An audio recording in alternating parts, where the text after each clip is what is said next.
Hello everyone, అందరికీ నమస్కారం. జిల్లాల వారీగా పత్తి ధరలు చూద్దాం. ఈ రోజు నిజామాబాద్ లో క్వింటా పత్తి గరిష్టంగా 7,250 రూపాయలు అయితే కనిష్టంగా 5,300 కాగా మోడల్ ధర 6,400 రూపాయలు.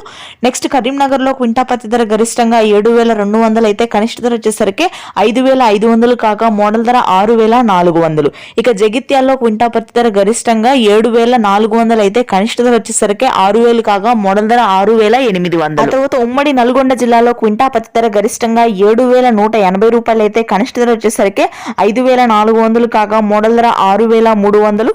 ఇక నెక్స్ట్ ఒంగోలులో క్వింటా పత్తి ధర గరిష్టంగా 7,000 అయితే కనిష్టంగా 5,200 కాగా మోడల్ ధర 6,300 రూపాయలు. ఏలూరులో క్వింటా పత్తి గరిష్టంగా 7,300 అయితే కనిష్టంగా 5,600 కాగా మోడల్ ధర వచ్చేసరికి 6,800 వరకు ఉంది. గుంటూరులో క్వింటా పత్తి ధర గరిష్టంగా 7,190 రూపాయలు అయితే కనిష్ట ధర వచ్చేసరికి 5,500 కాగా మోడల్ ధర 6,400. తర్వాత మహబూబ్ నగర్ లో క్వింటా పత్తి గరిష్టంగా 7,180 రూపాయలు ఉంది, కనిష్ట ధర వచ్చేసరికి 5,300. కడపలో క్వింటా పత్తి ధర గరిష్టంగా 7,600 కాగా కనిష్ట ధర వచ్చేసరికి 6,200 అయితే మోడల్ ధర 7,100 రూపాయల వరకు ఉంది. ఇక కర్నూలులో క్వింటా పత్తి గరిష్టంగా 7,400 వరకు ఉంది, కనిష్ట ధర మాత్రం 5,500. ఇవి ఈ రోజు మార్కెట్ లో ధరలు పెరిగే అవకాశం ఉంది పత్తికి రానటువంటి రోజుల్లో. Thanks for watching.